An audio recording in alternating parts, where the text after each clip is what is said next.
Now, it doesn't often happen, but once every 50 years or so, it makes zero sense to house hack. I recently had a guy DM me about a house that he wants to buy, and he wants to know my opinion on whether or not he should house hack it. My response was, hell no, you should not house hack this property. Now, this individual shall remain nameless. He is subscribed to my YouTube channel. I don't want to reveal his identity, but he sent me over a house that I think would make a terrible house hack, and all around just a property that I personally wouldn't buy. So I'm going to be reading some of our messages. I might change a few of the words around just so you can't really identify this person. And although I'm reading the messages directly, I'm not going to flash them up on my screen because I do not want to reveal any portion of this guy's identity. But if you stick to the end of the video, you will know why I do not like this property and why it's not a property that I would buy, and I certainly would not house hack. So a guy messaged me about a 7-bedroom house that he wants to rent out by the bedroom because he saw my CNBC article and he saw me on Bigger Pockets. Now, just from that information alone, I love the idea of renting it out by the bedroom. Especially if you have a 7-bedroom property, it is so much more lucrative than leasing it out to a family. But then he started describing the house, and the more he said, the more I hated it for house hacking. So this property is 7 bedrooms, but only 3 bathrooms. 3 bathrooms for 7 rentable bedrooms is quite low. Personally, with 7 bedrooms, I would want to see a 4th bathroom in there because I wouldn't want any of my tenants to have to wait in line for a shower. Now, the second thing that I don't like about this place is it's actually a townhouse. No, I don't want to make anybody upset. I'm not saying that buying a townhouse or a condo is a bad idea.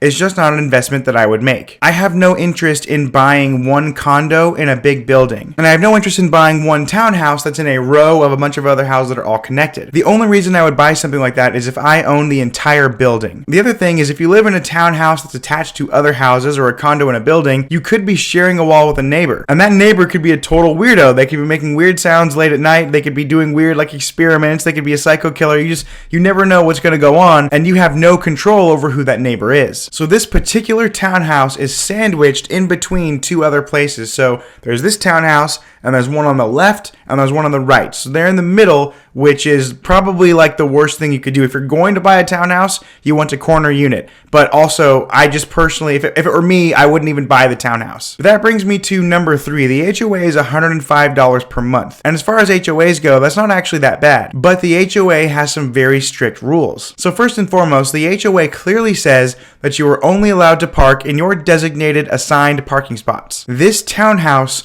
only has 2 assigned parking spots. So that means for 7 bedrooms to only have 2 parking spots, there are 5 people that won't have a place to park. It's also quite clear that this HOA does not allow street parking. It says right in the bylaws that they will tow any vehicle that is street parking for over 6 hours. So kind of right off the bat of explaining this house to me, there are a lot of red flags if your plan is to house hack. There's only 3 bathrooms for a 7-bedroom place. It's a townhouse right smack dab in the middle of 2 other properties that you'd be sharing a wall with, and you only have 2 assigned parking spots. It's not looking good so far. Now, the other thing is this individual, who again shall remain nameless, he texted me that both his agent and the listing agent and the owner of the property convinced him that this townhouse does not need an inspection. They told him point blank, don't worry about it. You don't need to get this place inspected. It's totally fine. There's nothing wrong. Why waste your money on hiring an inspector? This townhouse was built in 1972, which means it's an old home. This house is basically 50 years old, and this person isn't getting an inspection. Now, after I talked to this young man and I convinced him,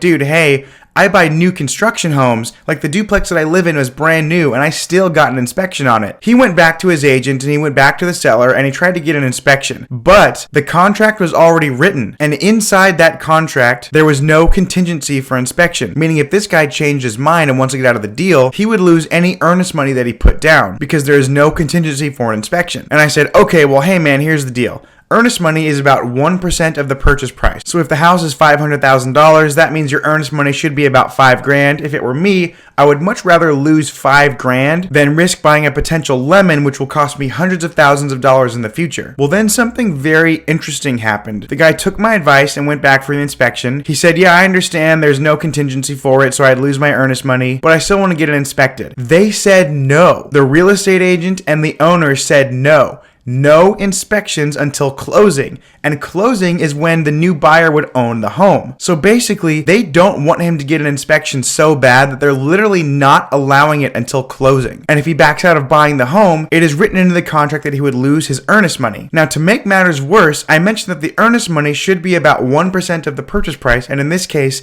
that would amount to about $5,000. But the earnest money that this individual put down was 3 times that amount at $15,000. So in addition to being convinced that he should not have an inspection on a 50-year-old house, and then that inspection was outlawed by the seller anyway, his real estate agent told him to put $15,000 down in earnest money to make sure that he locks in the deal and looks like a good buyer. There are so many red flags here, I can't even keep track. So at this point, I am telling this individual all of the reasons why I personally would not buy this deal. But because he put $15,000 of earnest money down, he doesn't want to lose that. He's basically just trying to rationalize buying the house. So he's saying stuff like, well, maybe I can't house hack, but maybe I could just put a regular family in there. And that's true, you probably can't house hack and you would be able to rent it to a normal family, but he originally decided to buy this place because of the 7 bedrooms that he could rent out, and of course that's no longer the case. He then said, well, maybe I'll be fine as long as I just put a family in there just to make the payments, and then in 2 years later I'll sell it, and as long as the house doesn't go down in value, I'll be fine. And I told him, hey man, the next seller will certainly want to get an inspection.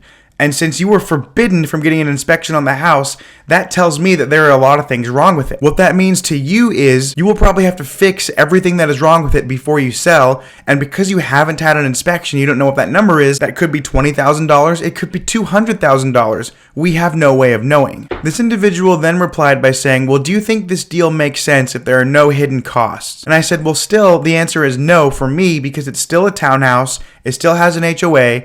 They still have rules, and I would never buy an asset without knowing everything about it. Not only would I get 1 inspection, if it's that old of a house, I might get 2 or 3 inspections, because I would rather pay the few $100s for inspections instead of having to pay hundreds of thousands of dollars in the future for anything that needed to be fixed or taken care of. Now that's when this leads to sort of wishful thinking, and wishful thinking is when you believe something to be true even though you know the exact opposite. Basically, you make decisions based on emotion, and then you try to justify it with logic later even though you know it's not logical. The person responding to me by text, the guy who's buying this house, said, well, no, we didn't do an inspection because my real estate agent was convinced we didn't need one. First of all, always get an inspection. Secondly, when you went back to them after I told you and talked you into getting an inspection, they said no. They said you are not allowed to inspect this house until closing, meaning you're not allowed to get an inspection until the house is yours. So all in all, sometimes it does not make sense to house hack. If the house has an HOA, if it's sandwiched between 2 other houses, if it has 7 bedrooms and only 2 parking spots, it doesn't make sense to house hack. And if the seller and the agents are trying to convince you to not get an inspection, the house probably just doesn't make sense to buy in general. That's pretty much it for this video, you guys. I'll see you at the next one. Peace.